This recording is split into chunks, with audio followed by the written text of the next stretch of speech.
नमस्ते। आप देख रहे हैं आपकी बात न्यूज और ये है 5 मई का सुबह का ताजा बुलेटिन।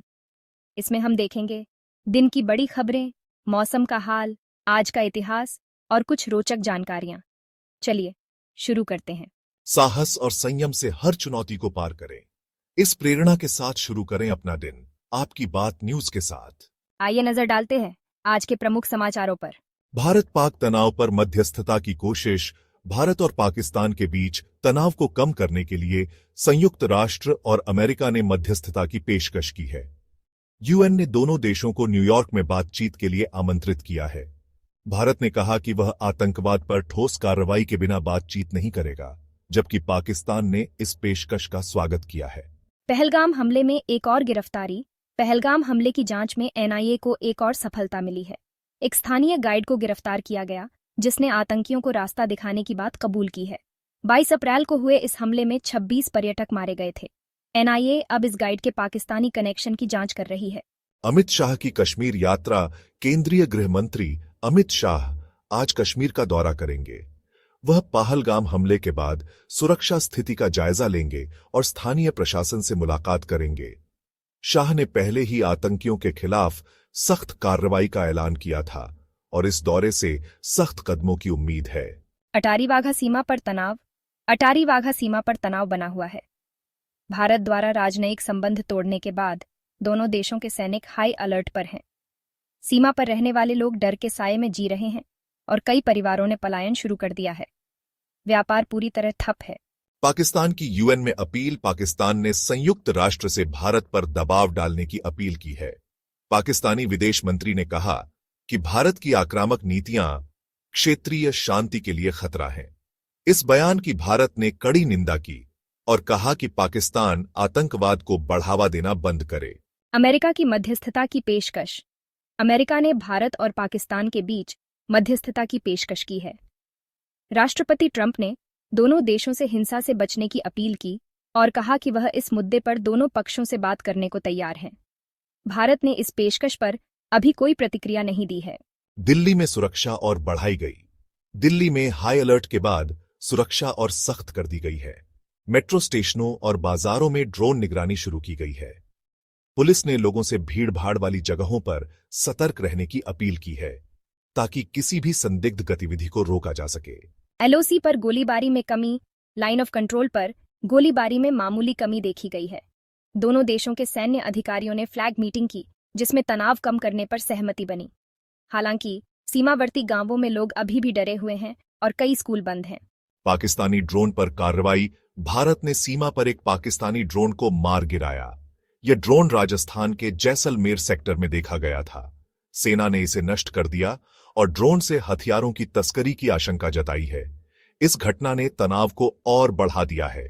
पीएम मोदी की विपक्ष से मुलाकात। प्रधानमंत्री नरेंद्र मोदी ने भारत पाक तनाव पर चर्चा के लिए विपक्षी नेताओं से मुलाकात की।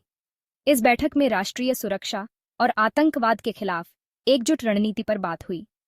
विपक्ष ने सरकार को समर्थन देने का भरोसा दिया है। कांग्रेस की रैली स्थगित। कांग्रेस ने भारत पाक तनाव को देखते हुए अपनी दिल्ली रैली स्थगित कर दी है।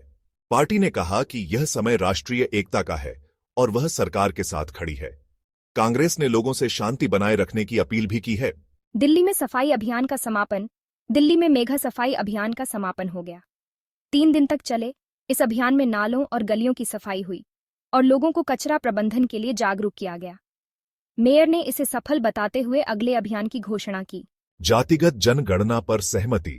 जातिगत जनगणना को लेकर केंद्र सरकार और विपक्ष के बीच सहमति बन गई है। संसद में चर्चा के बाद इसे 2026 की जनगणना में शामिल करने का फैसला हुआ। विशेषज्ञों का मानना है कि इससे सामाजिक नीतियां बनाने में मदद मिलेगी। कंटेनर पोर्ट पर पहला जहाज। भारत के पहले कंटेनर ट्रांसशिपमेंट पोर्ट पर पहला जहाज पहुंचा। कल उद्घाटन के बाद आज इस पोर्ट ने अपना पहला ऑपरेशन शुरू किया। पीएम मोदी ने इसे भारत की समुद्री ताकत बढ़ाने वाला कदम बताया है। वेव्स सम्मेलन की चर्चा। दिल्ली में हुए वेव्स ग्लोबल मीडिया डायलॉग सम्मेलन की चर्चा आज भी जारी है। सम्मेलन में एआई और डिजिटल मीडिया पर हुई चर्चा ने कई विशेषज्ञों का ध्यान खींचा। रणबीर कपूर ने डिजिटल कंटेंट की अहमियत पर अपने विचार साझा किए। चिन्मय दास का बयान। राजद्रोह मामले में रिहा हुए चिन्मय दास ने पहला बयान दिया। उन्होंने कहा कि वह निर्दोष हैं और सरकार पर दबाव डालने का आरोप लगाया। उनके समर्थकों ने इसे सच्चाई की जीत बताया, जबकि विपक्ष ने इसे कानून का दुरुपयोग करार दिया। गूगल एआई मोड पर प्रतिक्रिया। गूगल के नए एआई मोड को भारत में अच्छी प्रतिक्रिया मिल रही है। यूजर्स ने हिंदी सर्च और लोकल शॉपिंग फीचर की तारीफ की है। विशेषज्ञों का कहना है कि इससे भारत में डिजिटल साक्षरता बढ़ेगी और तकनीक का उपयोग आसान होगा। फास्टैग सिस्टम का शुभारंभ। एनएचआई ने फास्टैग के नए एएनपीआर सिस्टम का शुभारंभ कर दिया है। आज से यह सिस्टम देशभर के टोल प्लाजा पर लागू हो गया है। इससे टोल कलेक्शन तेज होगा और वाहन चालकों को ट्रैफिक जाम से राहत मिलेगी। एप्पल फैक्ट्री में उत्पादन शुरू। तमिलनाडु में एप्पल की नई फैक्ट्री में उत्पादन शुरू हो गया है। पहले चरण में यहां से 5,000 आईफोन यूनिट्स का उत्पादन होगा। इस फैक्ट्री से 10,000 लोगों को रोजगार मिला है और भारत में तकनीकी क्षेत्र को बढ़ावा मिलेगा। असम में बाढ़ से राहत। असम में बाढ़ की स्थिति में सुधार हुआ है। बारिश रुकने के बाद पानी का स्तर कम हुआ और प्रभावित इलाकों में राहत कार्य तेज हो गए हैं। सेना और एनडीआरएफ ने 50,000 से ज्यादा लोगों को सुरक्षित निकाला है। खेल समाचार। अब खेल की दुनिया से ताजा अपडेट। प्रो कबड्डी लीग का पहला मैच। प्रो कबड्डी लीग का पहला मैच कल रात खेला गया। पटना पायरेट्स ने बेंगलुरु बुल्स को 30-26 से हराया। पटना के रेडर सचिन ने सुपर 10 लगाकर अपनी टीम को जीत दिलाई। प्रशंसकों ने इस रोमांचक शुरुआत की तारीफ की। ओलंपिक ट्रेनिंग कैंप शुरू। 2028 ओलंपिक की तैयारियों के लिए दिल्ली में एक ट्रेनिंग कैंप शुरू हुआ। नीरज चोपड़ा ने इस कैंप का उद्घाटन किया और युवा एथलीट्स को टिप्स दिए। कैंप में 100 से ज्यादा खिलाड़ी हिस्सा ले रहे हैं और इसका लक्ष्य भारत का मेडल टैली बढ़ाना है। फीफा क्वालिफायर की तैयारी। भारतीय फुटबॉल टीम फीफा विश्व कप क्वालिफायर के अगले मैच की तैयारी में जुट गई है। मालदीव्स पर जीत के बाद अब भारत का मुकाबला थाईलैंड से होगा। कोच इगोर स्टिमक ने कहा कि टीम इस बार और बेहतर प्रदर्शन करेगी।